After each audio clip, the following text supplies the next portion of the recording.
Contrary to Hollywood's many fanciful, farcical depictions, ghosts are generally not monstrous, malicious, or even particularly mysterious. They are simply recently deceased, disembodied souls lingering around the physical plane.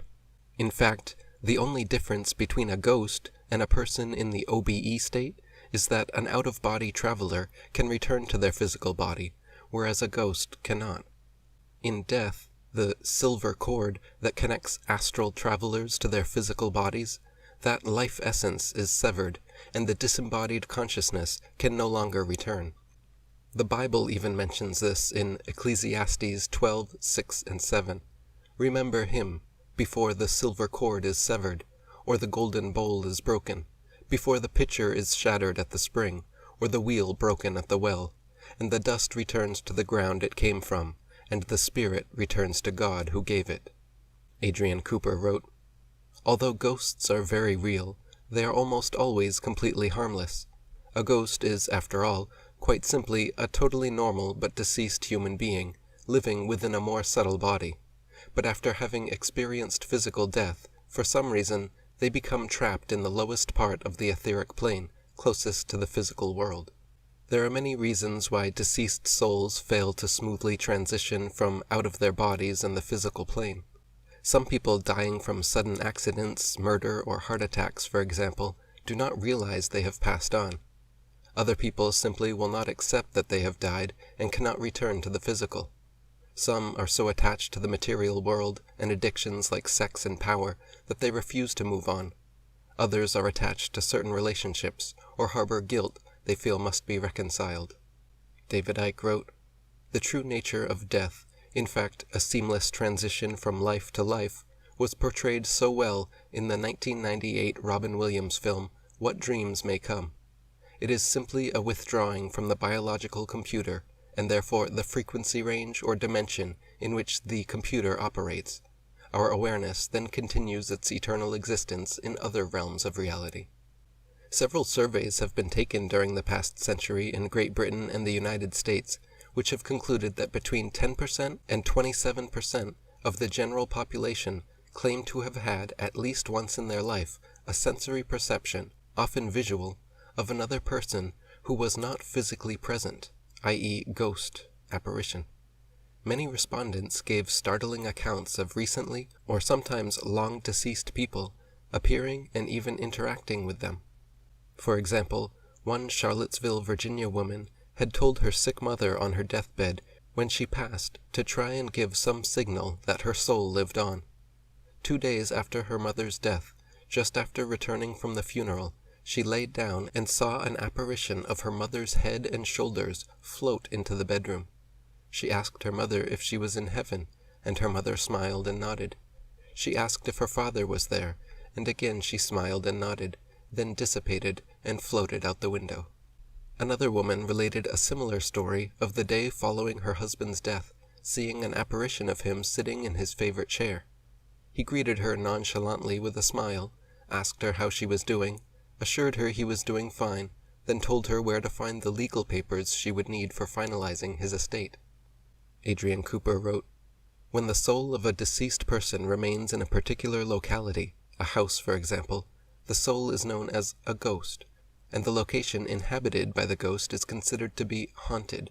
To a physical person living in a haunted house, the ghost will often seem to carry out exactly the same series of actions every time it makes an appearance, often at the same physical time of day or night. For example, stepping on a creaky floorboard, walking up the stairs, rattling door handles, moving items around, and even switching lights and other electric appliances on and off. This is possible because the etheric body is already relatively dense by comparison to the inner astral and mental bodies, and a ghost can sometimes achieve the necessary density approaching that of the physical world by absorbing large amounts of etheric energy from their surroundings, sufficient to influence the density of physical objects. My ex, Petera, has seen ghosts as long as she can remember. As a child, she lived in a house long haunted by a female ghost.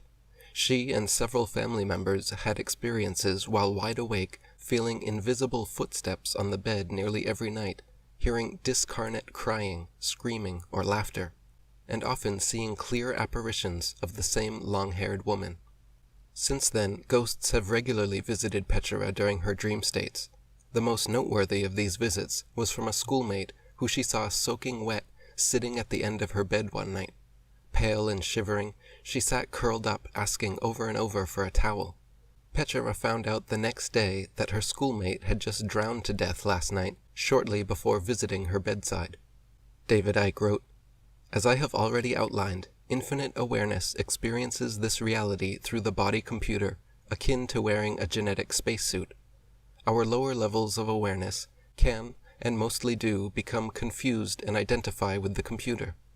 When the computer, body, ceases to function, or dies, our awareness is released from the illusion and starts the process of remembering who it really is. This can be instant for those who were aware of their true identity before computer death, while for others it can take longer if their incarnate awareness has become utterly dominated by its computer identity. It is for this reason that there are so many stories of ghosts that haunt locations where they once lived. What we call ghosts are often discarnate entities, aspects of awareness, who are still identifying themselves with the computer they once occupied, and they live in a limbo land dimension very close to this one. Instead of understanding what is happening at death, when infinite awareness is released from the computer reality, ghosts go on believing that the earthly self is who they are. Some people call them earthbound souls, or lost souls. Such is the identification with the former computer self that they manifest as a mental projection of what they once looked like in physical form. It is what they called in the Matrix movies residual self-image. David Icke related an interesting story after the death of his mother. Her funeral was due to begin at 11:30 a.m. the next week, and every day before, during, and even after the funeral, several strange things happened. At precisely 11:30 a.m. each day, the electrical equipment, TV, watches, and mobile phones in his house would turn themselves on and off. One day, emergency services called him at 11:31 and asked why he had just rung them, when, of course, he had done no such thing. David Icke wrote, "Often, a departed loved one will try to manifest signs to show that they have not ceased to be. When we are operating on other dimensions, the easiest way to have an influence in this world is via electrical equipment, through a vibrational connection that affects electrical circuitry. People can stop watches by projecting their thoughts, because thoughts are electrical and vibrational phenomena, hence brain waves, and they can be used to block the watch's electrical circuits. Such thought waves can also be projected from other dimensions into this one and have a similar effect. When this happens, people will often say that a place is haunted." In November 1967, in a haunted Rosenheim, Bavaria law office, some of the best documented ghost and poltergeist activity was witnessed by over 40 scientists and professionals. Over several days, they recorded paranormal phenomena such as loud sounds from unknown sources, pictures on walls spinning around 360 degrees, light bulbs dimming then brightening and exploding, electrical equipment spontaneously starting up or breaking down, and objects moving or falling without anyone touching them. Also in 1967, American researchers Gaither Pratt and William Roll witnessed and recorded 224 accounts of paranormal activity at a warehouse in Miami, Florida. Over and over they watched as books and boxes slid around and bottles and glasses flew, dropped and shattered all by themselves. William Roll himself wrote, "One time I watched Julio place a ceramic alligator on a shelf when a glass 4 feet behind him fell to the floor and shattered. Both his hands were occupied. In the right he held the alligator, in the left his clipboard. The 2 other workers in the room were more than 15 feet from the glass. They could not have picked it up previously and then thrown it, because we had placed the glass on the shelf ourselves, and no one had been near it since then. The glass was among 10 targets we had set out that moved when one or both of us had the area under surveillance, and when we were the first to enter the area after the incident. The incident was also among 7 when Pratt or I had Julio in direct view at the time." Spiritism, seances, and mediums, due to an unfortunate history of hacks, quacks, and hoaxes, have long been discounted and dismissed as mere tricks and illusions. Mixed in with the conniving charlatans, however, have been many famous, scientifically verified and documented cases of actual contact with discarnate entities. Mediums such as Eusapia Palladino, Daniel Douglas Home, Gordon Smith, and many others have repeatedly produced paranormal phenomena witnessed by teams of scientists and experienced researchers. Phenomena including touches from invisible hands, discarnate voices and sounds, apparitions, psychokinesis, levitation, and manifestations. Stanislav Grof wrote, "There is no question that at the time when Spiritism enjoyed its greatest popularity, around the turn of the century, many participants were victims of cunning swindlers. However, we should not throw the baby out with the bathwater and conclude that this entire area is nothing but fraud. It is difficult to imagine that so many outstanding researchers would have invested so much time and energy in a field with no real phenomena to observe. There exists hardly any other realm where the expert testimony of so many witnesses of the highest caliber has been discounted as stupidity and gullibility and thus written off. We have to realize that among serious researchers were many people with outstanding credentials, such as the famous physicist Sir William Crookes, the Nobel Prize-winning physician and physiologist Charles Richet, and Sir Oliver Lodge, a Fellow of the Royal Society in England.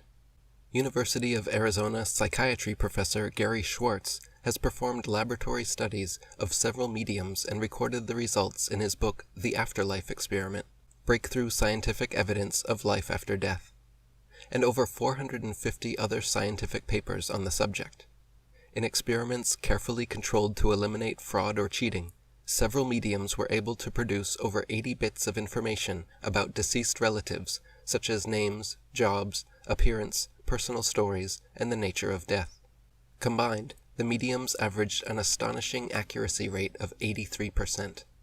Gary Schwartz and his team concluded that the most parsimonious explanation is that the mediums are in direct communication with the deceased. Irvin Laszlo wrote, "Tested in Glasgow by Roy and Robertson, British medium Gordon Smith performed with the greatest accuracy of anyone yet measured.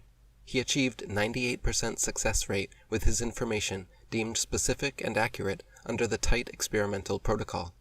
When asked what, in his view, is his most convincing proof of the continuation of human consciousness beyond the brain, he told of a particular case that he'd been involved with. A woman, Sally, had come to him in great distress to ask if he could help her find her missing son. Without her providing any other information, Smith was able to contact her son, who told him that his name was Blake, and what his mother would find out, she wouldn't like. A message that was sadly true. He went on to say that he had been a soldier training in France, when, after a night out, he had been accidentally killed. He described to Smith the river where his body now lay. All the personal details were correct. A year later, a human thigh bone was found in the exact place where Blake had told Smith he would be. And when the DNA was tested, it proved to belong to Sally's dead son."